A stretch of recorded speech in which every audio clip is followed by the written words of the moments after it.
Hello everybody, I'm Eliza and today I'm going to be talking about thrombocytopenia. Bit of a hard, bit of a mouthful there. And this video is dedicated to you, Miyu, because we were in contact recently and I wanted to help you by finding alternatives for treatment for this autoimmune disease.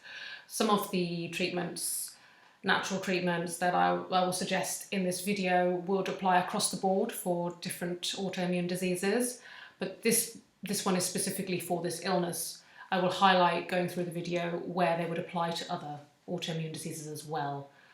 Pretty much all of them, but some are specific to, thrombocytopenia. So, wow, I've learned that word, it's great. So, basically, what is thrombocytopenia? I'll outline that.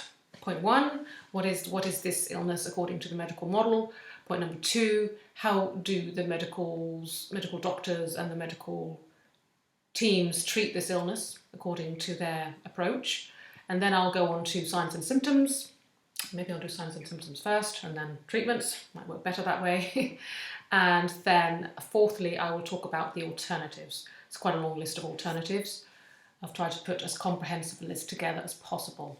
So, let's get started. What is thrombocytopenia? It is basically a condition where you have low blood platelet count. So you have different types of blood cells in your blood.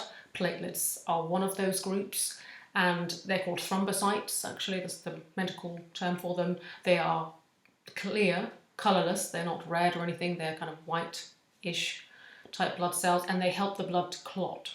So we need these for clotting. For example, if we cut or injure ourselves, we need the blood to clot quickly so that we can stop bleeding. So they perform this function by clumping together, and they form plugs basically. So they build up so that they plug the hole that has been caused. According to medical doctors, this illness can be the result of a couple of different things. For example, a bone marrow disorder, such as leukemia, or an immune system problem. Or it can be the side effect of taking certain medications, and it can affect adults and children. It is also thought that it could be hereditary. So, what is it? A bit more information about it. It's for people basically that have fewer than 150,000 platelets per microliter of their circulating blood. So, because the platelets only live for 10 days in our body, we need to keep producing more of them. And the body normally renews these platelets, and this occurs in your bone marrow, where the blood cells are formed. I think most blood cells, yes, white blood cells and red blood cells are formed in the bone marrow, and mainly in the hips, because they're the big bones. So you can have mild to severe symptoms. So point 5 would be the symptoms, and in rare cases, the number of platelets can go so low that you could suffer from internal bleeding. So some of the signs and symptoms as well would be excessive or easy bruising. So if you bruise easily, also superficial bleeding on the skin that appears as if you've got a rash on the skin, and these could be exhibiting like purplish, reddish little spots. And the medical term for that is petechia. Petechia? Sounds like pasta. Petechia, if I'm not saying it right. I'll put it written in the video.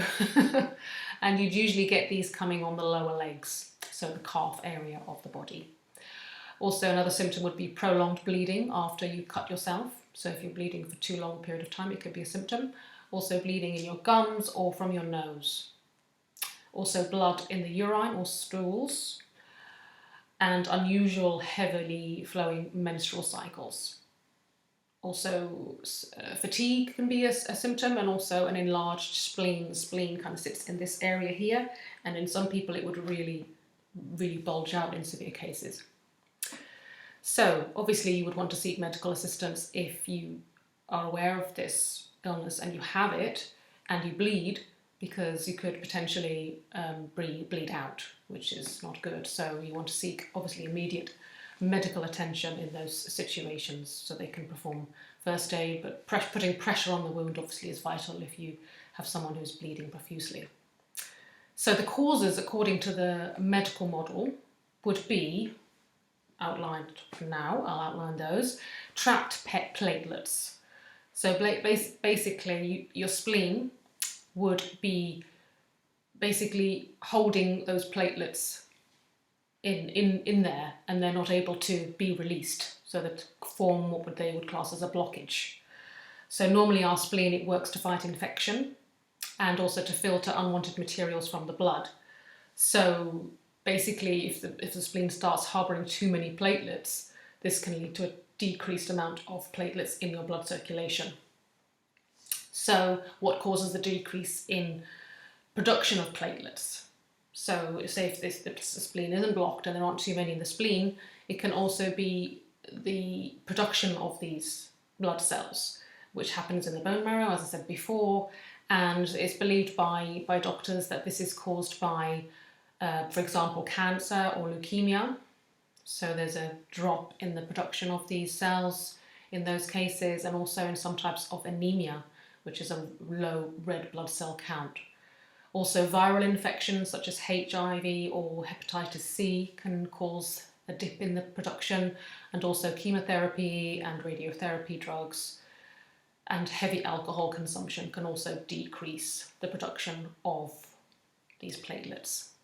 So also, some conditions are thought to cause the body to use up or destroy the platelets faster than you can make them. And examples of this would be in the cases of pregnancy. Sometimes a pregnancy, a bit like you could have, what's the illness where you would have temporary increase in your blood pressure, preeclampsia, which is a condition that arises during pregnancy. So this is also something that can happen during a pregnancy where you've not been suffering from this before, but pregnancy can induce this in some cases, so the doctors have found, and the condition would then improve by itself upon childbirth. So sometimes it's just something that they would need to monitor during pregnancy. Also, another thing that can cause a dip in the production of platelets would be immune thrombocytopenia, which is an autoimmune disease. I'm struggling with saying these words, not that it's funny, it's not funny at all. But so that's an autoimmune disease itself, and such as lupus and rheumatoid arthritis. So that's where they're induced by these illnesses, or the condition is. Also, bacteria in the blood is thought to be affected by which of course have an effect on platelet production, and also a term called thrombotic thrombocytopenic purpura. These long words, that's terrible. Which is a very rare case where you have small blood clots that suddenly occur throughout the body. So that's another condition. Also another one called hemolytic uremic syndrome, which is basically a sharp drop in your platelet count combined with the destruction of red blood cells, which then impairs the kidney function. So some of these things maybe people haven't heard of, but for some people, you know, the rare cases that do have it, it's a really difficult thing to be going through. So also some medications, finally, they can also cause a dip in platelet production. For example, heparin, quinine, and sulfur-containing antibiotics and anticonvulsants. So, what about the treatment? According to the medical model, how would the doctors treat this condition?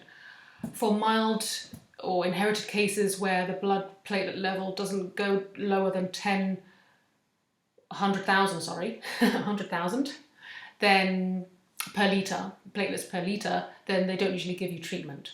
They usually monitor, get you to go in for blood tests to see how things are kind of ticking along, just to keep an eye on you. Other treatments would basically be steroids or immunoglobulins or medicines such as rituximab to block your immune system, which is an immunosuppressant medication. Also, a different form of treatment would be blood in itself, whole blood, to replace the platelet loss, or a platelet itself. You can get just a pure platelet transfusion. I remember actually I was offered a platelet transfusion when I was ill with my autoimmune disease, which is another long word. I won't give too many long words today. Also a splenectomy, I don't know how to say that word. It's basically where they remove your spleen, another way of treating the condition. So they're all quite strong treatments, and I find that a lot of those treatments, they kind of are a blanket form of treatment for autoimmune diseases. As I said, I was offered a platelet infusion when I was ill with my autoimmune disease, and also I was on steroids, but I also had chemotherapy, oral form of chemotherapy. And it's because not enough people have these illnesses for them to warrant looking into research to find a specific treatment or specific drug for the illnesses. It's usually the minority of the population that have these illnesses, although the numbers are actually increasing. And I know the stats when I got ill 20 years ago was about 10 people in a million would get my illness, but I think it's a lot more now. I haven't actually checked the latest figures, but it seems to be on the increase. So the doctors, they probably are working on different cures now that more people are getting ill. But what about the natural treatments? We want to heal naturally as possible, right? So obviously I'm not a doctor, and the treatments that I'm recommending here, I have put a disclaimer in my first video, and I'll put a link to that one at the end of this video so you can watch that if you want. I'm not claiming to cure anything. I'm not claiming the information that I will give you will cure you, but I'm basically here to offer alternatives to these kinds of illnesses, because I just found at the end, when I reached the end of the road, the doctors told me that I would have to take these immunosuppressants for the rest of my life, and I couldn't come off them, or I would die at some later point, or get very ill and then die. I just felt so trapped because I was so ill on those drugs. They really affected me quite severely. So I'm here to provide alternatives and to say that there is a way to get well naturally without the use of these medicines. And yes, my blood levels are now normal, although they said they would never be normal, and that's been the case for the last 15 years. So there is hope. And I would say as well that if you are on steroids, specifically steroids, prednisolone treatment, not to suddenly stop taking it and replace it with some kind of natural treatment without seeking a recommended naturopath, holistic type doctor, alternative medicine specialist, because that can be dangerous. So don't attempt to reduce or stop taking steroids, because that can have a very severe effect on you. That's something that I was told myself when I went to see my natural alternative practitioner. So one great article I found, my first alternative for you, is by a doctor, Zoltan. He's a medical doctor, and he's also got M.Sc. So he's a medical doctor, and I was reading a journal about this amazing article that he wrote called Natural Alternatives to Cortisone, which is a steroid, or prednisolone as well, and a drug-free strategy to clear the inflammation, because all autoimmune diseases basically is inflammation in the body. We all know, most of us know that, but there you go, if you didn't know that. So amongst other things, he recommended, which is very, very interesting, I love this article very much, is he recommends the resolving of psychological and emotional life trauma that are triggers for chronic inflammation. That to me is profound, because I've never come across a doctor that has even considered the psychological side of illnesses. It's becoming a bit more common now. Everyone knows that stress is a killer and you need to de-stress and look after yourself and mind and body and all that stuff. But for a doctor to actually recommend psychological and emotional addressing of trauma is huge, really. And he actually suggests methods for doing this. Some of them I haven't heard of, so these are things that I want to research more on myself, including EFT, which is an emotional freedom technique, also NET, which is NET, neuro-emotional technique. Haven't heard of either of those two. The next one's yoga, qigong, tennis or swimming, to exercise the cardiovascular and the muscular systems and to help blow off stress. It's basically keeping moving. And also deep breathing and meditation to shift the body into a state of deep relaxation. And I'll put the link to the page where you can go and read about all these alternatives by Dr. Zoltan. I'll be quoting him quite a lot throughout this video. So with that in mind, I want to talk about German New Medicine and German New Medicine's approach to getting well naturally, because this is intrinsically linked to Dr. Zoltan's psychological aspect of his treatment that he would recommend. So, as I said, we all know that stress causes illness. If you don't take this on board, then maybe you just want to reflect on the information that I'm going to provide here and maybe ask yourself, did any of these stresses happen to you? So, with that in mind, I will go straight into it. The causal factors. According to the medical model that I discussed before, they are pretty vague, like pregnancy can cause it, or bacteria in the blood can cause it, or your genes can cause it, hereditary. But this doesn't explain why not everyone with a bacteria in their blood, or not everyone who is pregnant, gets this condition. So it's not specific. German New Medicine is very specific, and there are two types of conflicts that can cause this illness, or two aspects to this illness according to German New Medicine, which is spleen and bones. So both of these conditions are linked to what is called a self-devaluation conflict.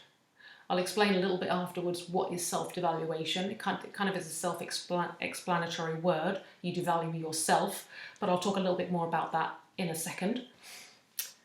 So that's for both spleen and bones, which is the German medicine approach to where this illness comes from and why it happens. The spleen, although it has not only a self-devaluation conflict, but it also has another conflict as well. So it would have two conflicts, which would be a bleeding or an injury. So usually people that have it linked to the spleen have had some kind of bleeding or injury conflict. Also on German New Medicine, I'm not going to go into too much detail on German New Medicine because I will put a link, a second video at the end of this video is to a video that I did earlier on German New Medicine, where how it came about, a bit more detail about it. It was a doctor called Dr. Hammer who came up with this health paradigm, this approach, who himself was an oncologist, a cancer specialist doctor, consultant doctor who came up with this theory. And okay, so the theory itself, the conflict itself. In real terms, the conflict, the bleeding conflict or the injury conflict is due to hemorrhaging or some kind of extended period of bleeding. So this can be caused by, so this conflict is caused by either heavy periods, heavy menstrual flow, or also where a person would have blood in their stools, in their fecal matter, or in their urine. So if you see that you've got blood when you go to the loo, or vaginal discharge of blood as well, which would come under heavy periods really, but if it's outside of your menstrual cycle, some kind of other type of bleeding. Also, basically, these things would cause a panic, which would then lead to you having a conflict with this bleeding. Also, a blood cancer or a diagnosis, for example, of leukemia, which is a blood cancer, or a positive HIV test, or a fear even of being HIV positive can cause this spleen conflict. Also, being on dialysis or having a blood transfusion or having a distressing blood test could cause this bleeding conflict. So if you've had any of those things happen to you and you had a big fear or a shock attached to that experience, this could go towards explaining the root cause as to why you're having thrombocytopenia, according to German New Medicine, obviously. So I'll explain a little bit now about the self-devaluation conflict, because this applies to both, whether it's affected in your spleen or in your bones. Or you can also have both. It can be in where your bone marrow is being affected, the production of platelets, or the spleen itself, whether it was to do with the bleeding conflict. So self-devaluation applies to both. Basically, it's the devaluing of yourself and the loss of self-worth. For example, through humiliation, being humiliated by somebody, being accused by somebody, being scolded or had derogatory remarks said about you, any kind of abuse, physical, sexual or verbal. feeling like a failure at work or at school or in sports or in a relationship. For example, if you're facing a divorce or the failure of a marriage. And also a separate one would be poor performance. For example, physically, it could be like as an athlete, poor performance, or intellectually, feeling that you don't meet the mark intellectually or artistically. Also, feelings of shame or guilt over something or anything. Also, it can be the loss of status, for example, the loss of a workplace, or you're being retired, or you have some kind of illness or injuries, so you feel less of a person because of the loss of one or more of those things. You can feel, for example, if you're retired, or I'm just put out to grass, or I'm put out of commission. Or you feel if you're older and you're being retired and you don't really want to retire, or I'm not really as good as I used to be, useless. Those kind of feelings can also cause this illness, so to speak, or this conflict, as we call it in German medicine. Also, it can be caused by the loss of a person. For example, a parent who made you feel appreciated and needed. So if you felt appreciated and needed by this person, but now they have died, or you've lost them somehow, this can also cause the conflict. Also, the way we perceive ourselves, or the way we speak about ourselves. For example, if you go around thinking, I'm a failure, I'm no good, I'll never succeed, I'll never amount to anything, these create this mental predisposition for a general self-devaluation conflict. So apparently children and elderly people are more vulnerable to this kind of conflict. And it kind of makes sense, because the very core of our bodies is our blood, which is created at the core of our bones, in our bone marrow, where these platelets are created and made, is something that goes to the core of the person. So to devalue ourselves is basically like a self-destruction. So you can see how the traumas that would cause these psychological things that can happen to us in life can cause this, and it affects the core of our person. To me, it makes sense. And to lots of people who take this theory on board, and like Dr. Zoltan said, to resolve these traumas that we go through, which cause us to feel this way, so that our bodies can then start to heal. And with German New Medicine, once we acknowledge those feelings that go from our subconscious mind into our conscious thinking, that's why, making it a reality then helps your brain to take over from your body acting out in this way. And so the techniques that Dr. Zoltan recommended for doing this to resolve these traumas, I think is a great combination. Going back to the bones as well, the healing phase according to German New Medicine, you go through different phases. You go through a conflict active phase, you go through then into the healing phase. The healing phase is a bit different with the bones, if it's affected in your bones, because you have the healing of the spleen, and there are 4 stages of this healing where you can actually read, according to Dr. Hammer, how the spleen would heal itself. And when you get a period of extreme tiredness, then you're in the healing phase, because the body is going into repair mode. Sometimes this happens naturally, but sometimes we get stuck in the healing phase. So I'll put a link to the page on the German New Medicine website, where you can go and read about the different stages of healing, especially when it's applying to the bones, when the bones are affected. But for both, you can go and read about that. So, interesting that some people who develop a rash with this, the purpurea, what was it called? Petucae, or I can't say it. It's interesting that with this conflict, it happens in the healing phase, so when you're recovering from the illness. And what is interesting is that according to the medical model, it doesn't explain why some people get this rash and other people don't get the rash. It's not always a dead cert that you'd get it. So the German New Medicine theory is very good at explaining why some people get it and why others, but I'll let you go and read about that on the page if you're interested in that. So, yes, effective natural anti-inflammatories. So that was German New Medicine. Now I'm going to talk about natural remedies that you can take, for example, herbs and different concoctions that you can take to act as an anti-inflammatory instead of steroids. Because steroids is the go-to drug for the medical model. What can we do? What will a naturopath or herbalist recommend for you if you want to treat yourself in a natural way rather than using steroids? So again, these are recommendations by Dr. Zoltan. He recommended two main, very powerful anti-inflammatories, which would be the first one is curcumin, which is what you have in a lot of, is basically an extract of the spice called turmeric, which is very, very popular in Indian food. I love Indian food personally, so basically it's a good way to get lots of turmeric in your meals.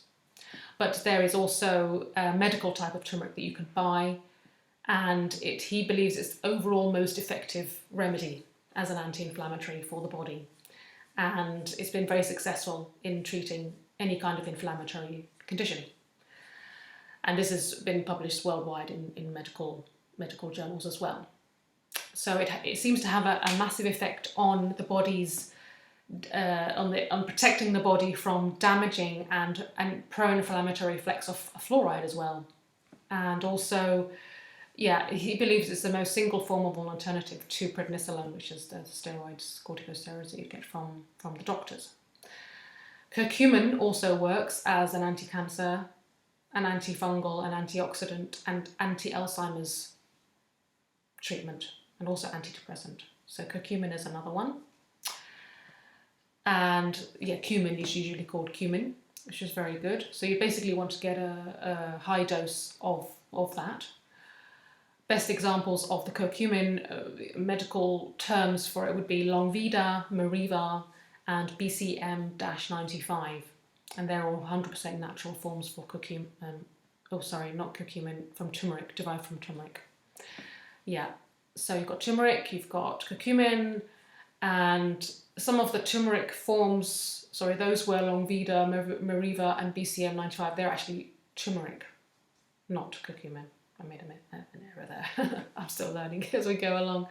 So, and basically some of those brands would have, or I don't know how many of them would have a form of black pepper called piperine added them to enhance the absorption of the turmeric into your bloodstream. But obviously those who have an intolerance to pepper would want to avoid maybe those ones.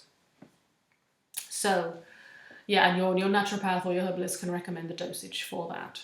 Something that you would have with food. Also, you could add turmeric to your food, so eat lots of Indian food with turmeric added. It always goes in there. The only side effect of eating a lot of turmeric is that it might yellow your teeth slightly. But there's also always a remedy for that. So, yeah. So, another potential alternative to prednisolone steroids would be licorice root. It works mainly by preventing the breakdown of your adrenal gland's own production of cortisol, and so you're enhancing your own natural steroid anti-inflammatory production. So unfortunately it can also elevate blood pressure, so if you have high blood pressure you might want to focus more on the turmeric and the curcumin. And yeah, it can also have a great benefit for people suffering from low energy caused by low blood pressure. Which is interesting that, because my husband has very low blood pressure and he loves licorice. So, and I don't like licorice and I have high blood pressure. Or I have a tendency to have high blood pressure. So it's interesting what things that you like, your tastes are affected maybe by your illnesses. It's another whole thing. So other natural anti-inflammatories would be something called serrapeptase, which is an enzyme that comes from silkworms, which is very, very powerful anti-inflammatory enzyme, and it can also actually dissolve a cancer cell. The coat, it dissolves the cancer cell's protective coat, which is interesting, isn't it? So another one is pancreatin, which is another enzyme which is extracted from the pancreas of a pig. And when humans consume this, it can get into the bloodstream very quickly to help destroy free radicals and pro-inflammatory compounds. And types of that you would want brand names for that would be Woban enzyme and also Intenzyme Forte. I'll put the links to those in the description as well. Another type of anti-inflammatory natural one would be, well, to be honest, if you're a vegan, you might not want to take the pig's pancreas. But you know, you might still want to. You might still want to. Bromelain is another enzyme which comes from pineapple. It's very, very good for relieving tendinitis, but it's also very good for the anti-inflammatory effect. Ginger as well is a long known and very acknowledged, highly effective anti-inflammatory. It's good for so many different things: gut inflammation, gastrointestinal ills, especially chronic nausea. Especially you can use that in early pregnancy. I know that a lot of people use that for pregnancy, of prevention of the morning sickness feeling. Okay, some other home remedies would be to reduce your alcohol intake. I touched on that earlier on, because what happens with alcohol is it actually slows down your platelet production. And so you might want to consider eradicating that altogether, at least for a time until you've healed from the illness, because you want to keep as many platelets as possible in your blood. Also drink enough water, make sure you don't get dehydrated, because this preserves the cells that you already have. You want to keep them active because platelets only live for 10 days. So you want to keep them well hydrated so they can live at least their life of 10 days. Other things that you can eat which are good, which are garlic, raisins, pomegranate, spinach, aloe vera juice, wheatgrass juice, lemon juice, beetroot, pumpkin, papaya, and beans rich in vitamin B9. All the foods high in iron are all great ways to naturally boost your platelet count. So that's some foods. Just wondering if I've got my little thingamajiggies here. No, I haven't. Okay. I will talk about that later. Ashwagandha and Indian ginseng. They're also very good. They're herbs that you can take, and also vitamin C, or ascorbic acid, vitamin B12. All the foods high in these products would be good. And also folic acid, folate, which is in some foods, and foods that are rich in phosphorus, such as nuts, pumpkins, and sunflower seeds. Pumpkin and sunflower seeds, and also all of those foods there, and the herbs as well, the ashwagandha and ginseng, they act as a platelet booster for the body. So they will boost the production of your cells. And also another one is amla, which is an Indian gooseberry. It's a bit like lemon juice. It's packed full of vitamin C, and it helps the body to fight off infection. The red peony herb acts as a coagulant or a clotting agent, so it's very good for people with thrombocytopenia. Another herb is Gilroy herb. Carrots and flaxseed oil also help to preserve your existing platelet cells. Also, ginseng is very good for platelet health, and that kind of is the main foods and herbs that are good for your platelet counts. And back to touching back on what Dr. Zoltan said about exercise, he recommended swimming and tennis. It's basically good to move, because this, if you don't move, then this causes a reduction in the production of these platelets. So we all know that movement is good for us. We're a bit like a car. We need to be used. We need to be moving around, even if it's doing as much movement as we can. For severe cases, I would really recommend having an electromagnetic therapy session, or 2 or more, if you're severely ill with this illness or any autoimmune disease. I had very, very good experience with this treatment. It basically eradicated my autoimmune disease. It took 4 years, mind you, because I didn't do anything else. I didn't do anything else listed here that I'm talking about here. All I did was bioresonance. I didn't even change my diet. I used to go for my bioresonance, and then I'd go and eat fish and chips. Do you know what I mean? Not the best thing to do, really.